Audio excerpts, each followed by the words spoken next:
As the United States has overtaken the world in cases of COVID-19, Republicans and Republican pundits specifically have been focused on just one thing: continuing to own the libs. And so now I go to this New York Times piece, right? And so they talked about how conservative media has been handling this entire COVID-19 crisis, right? And so you have people like, for example, Sean Hannity, Candace Owens, Glenn Beck, but they also talked to Frank Luntz.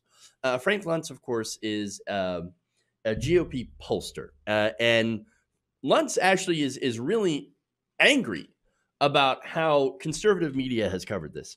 In fact, in that interview, Luntz said that many conservatives were, quote, so determined to own the libs at all costs that they would play down a public health crisis, even if it cost people their lives.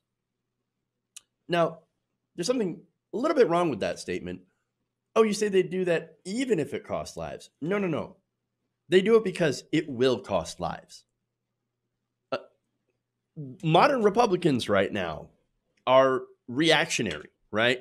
And the only reaction that they're looking for is, I want to make liberals cry, right? Oh, the liberals tell us that it's not safe to go outside. See, you know what? I'm gonna go outside. Oh no, I have coronavirus now. Yeah, what did you expect? Moron of morons. Okay, but anyway, so that's exactly what they've done. Former Republican Steve Smith also tells the Times that conservative media in the Trump era reflects a culture that is, quote, fueled by grievance and a sense of constantly having to fight for survival. And that has made the embrace of ignorance one of its core values. Yeah, that is correct. Of course, let's be fair. This is something that the Steve Smiths and the Frank Luntzes will not tell you, is that it's not because of Trump that they've done this. No, no, no. Trump is a symptom of this. They have been doing this. They've been dumbing down the party. They've been dumbing people down for so long and embracing anti-science narratives for so long and putting out fake news and constructing an entire bubble reality around themselves that, you know, they've been doing this for 30 years, right? And so it's no surprise that we have a Trump that comes out the other side of that. And so, but they never will admit that. They only say, but and especially since Steve Schmidt's a never Trumper, he's gonna be like, well, Trump's a problem. No, your entire party has been ideologically bankrupt for decades. And now you're just admitting it because, well, I don't like how openly stupid / hostile / the fact that you were exposing our entire ideology as bankrupt style that Trump has. Oh, well, I don't like that at all. That's why I'm a never Trumper. All right. So now, what have Republicans been saying? Well, I mean, look, we can go back to the beginning of February when things weren't quite as bad. We're starting to get bad when there were a lot of warnings. And actually, there had been warnings for months before that, that this could happen. But this is when things were starting to ramp up. People like Candace Owens would tweet to her followers, weeks ago, we were all going to die from World War III because Trump killed Soleimani, which was scheduled to take place before we all going to die from climate change in 12 years. But we're all going to die from coronavirus. The left is becoming a doomsday cult. That's Candace Owens, one of the thinkers on the conservative side. There ain't much thinking coming from Candace. I hate, I have to point that out. I was going to say I hate to say it, but no, I don't hate to say it at all. I actually like to say it because I like being honest. And so, no, she's totally unhinged. And that's the problem, right? They are totally unhinged. And what they want to do is that, they want to blame this on everyone else except for the administration's failure. Now, Trump, by the way, Trump recently said that, only 250,000 people dying in this country. That's what we call a victory. Now, that's not long after he said, don't worry, this whole thing, we're going to have very few deaths, and it's just going to disappear like magic. right? It's gonna go away very, very soon. Well, now we lead the world in COVID-19 infections and deaths. So, and look, the frustrating thing is we've known about this. The administration has actually for months. They didn't take it seriously. Unless, of course, it had to do with their stock portfolios, in which you had, of course, Republicans like Kelly Loeffler dumping stock in retailers and then buying up stock in medical supply companies and teleconferencing companies. So that's the extent that they took that seriously. Didn't warn the American people, but they sure protected their pocketbooks. Prison. That's all I'm saying about that. So now, if that's not bad enough, they've been using, of course, to attack their political enemies as well.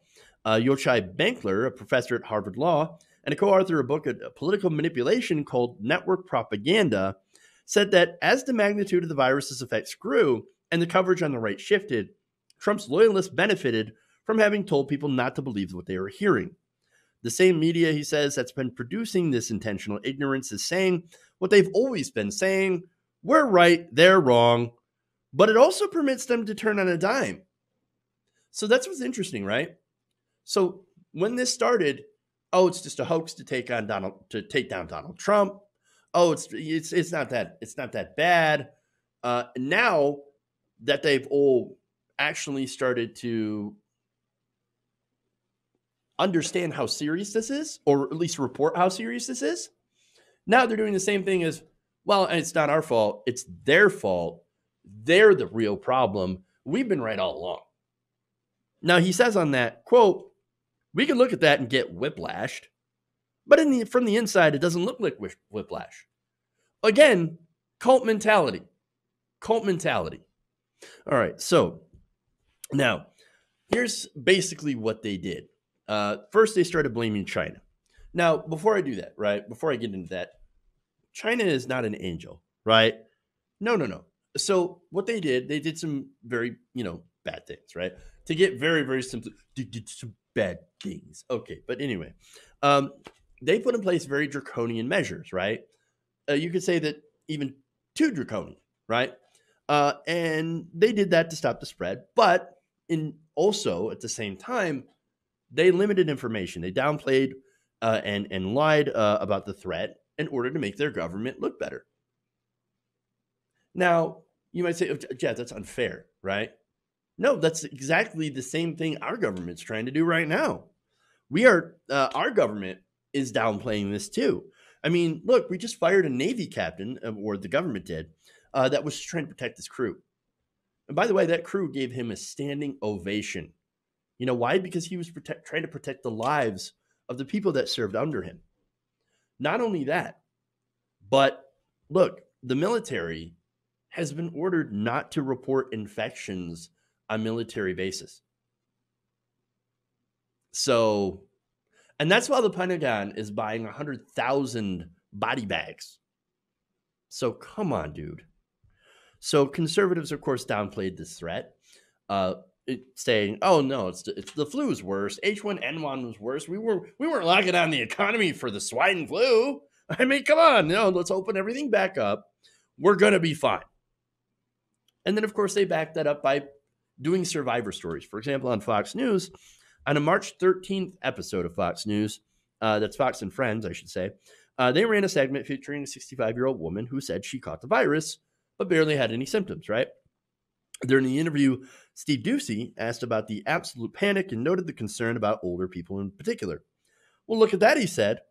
But you're over 60 and doesn't seem to have been a big deal to you, right? I mean, what a ridiculous question. Absolutely ridiculous. And yet, here we had, by the way, situations where a lot of people have died from complications with coronavirus. There are people on ventilators right now. And you also have, and by the way, it's not just older people, it's younger people too. There's that 17-year-old kid that died. Yes, he was turned away from an urgent care for not having insurance, and he died on the way to the hospital from cardiac arrest. He had COVID-19. And so, I mean, yes, younger people die. Older people sometimes don't die.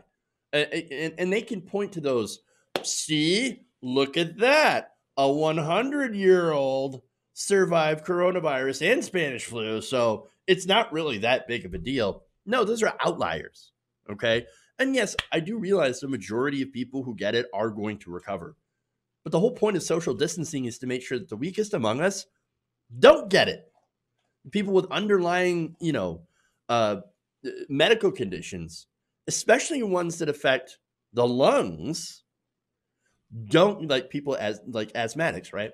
That they don't get that they don't get exposed to that. But here, conservatives are downplaying the threat. They're ignoring the threat, and they're saying, let's open it back up. Let's get back out there, and we'll spread it around like crazy. I mean, it's ridiculous. Now, they also blame the left, obviously. By the middle of March, the story of the virus on the right was one of how Mr. Trump's enemies had weaponized the, quote, flu and preyed on the insecurities of an emasculated America. Rush Limbaugh, on his show, blamed what he called wimp politics, which is liberalism. Wow. There's another person who said the virus had spread while Democrats stretched out the impeachment. Quote, we now know the cost of impeachment. How dare those Democrats impeach President Trump while this is happening? I mean, they should have, what? The Trump administration should have gotten more prepared. But again, I see this all the time. Even conservatives that I sometimes agree with, like Sagar, who's on, The Hill, Rising with Crystal Ball. Even he's like, impeachment played a role in their response. And you know that. It delayed their response. No, I don't agree with that. I don't accept that framing whatsoever. I mean, it's ridiculous. But look, all of this has led to a mix of things happening, right? For example, pro-Trump preachers, conservative preachers calling for a Woodstock gathering of conservative Christians. In defiance, of course, of the stay-at-home stuff. People throwing coronavirus parties in Kentucky. And guess what? Guess what happens when you do all that stuff? When you flout those orders and you get people together? Well, people get sick, right? In fact, one pastor called this nothing more than a political attack on Donald Trump, got coronavirus, and died. It's real. It's real. So it is an issue. And so, look, the thing is, I'm a progressive. I care about saving lives. I care about saving as many lives as possible, right? Even to people who apparently have zero interest in doing the same for other people. And so that's the fact that they have turned this into an us versus them political football when we have a pandemic that affects everybody, right? Doesn't matter if you're conservative, doesn't matter if you're liberal, doesn't matter if you're a centrist moderate. We're all capable of getting this, especially since it's so contagious. And yet they have turned this into, again, some ridiculous political fight in which they can score cheap political points by attacking the other side. No, it's ridiculous. No, what you need to do is stay home, avoid mass gatherings, and take this seriously. And again, you shouldn't, try to panic people, right? But just, you got to urge them to take the necessary precautions. Social distancing, the sooner we all do this social distancing and take it seriously, the sooner we come out the other side and can actually get back to work and actually get back to being normal, living a normal life. But until we do that, and until we slow the spread by actually flattening that curve, we're going to continue to see more and more people get infected, and a good subsection, a number of those people will end up dying from this. And so I don't want to see that happen. But they are very, very apparently insistent on making sure that it does. Hey guys, hopefully you enjoyed that free video. Now I'm going to have to ask you a favor. Between the demonetization and the YouTube algorithm messing around with view counts, etc., we're having a hard time adjusting to the new YouTube reality, which is where you guys come in. See, we have a Patreon, patreon.com/TYTNation, set up to help us rely on you guys, the viewers, instead of big corporate ads. Look, You know the show. You know how I'm not in favor of big corporations anyway. So help us transition away from relying on the ad model to pay the bills and sign up to be a patron, patreon.com/TYTNation. That goes a long way to help us keep the lights on. And you guys will know that you're supporting independent, progressive media.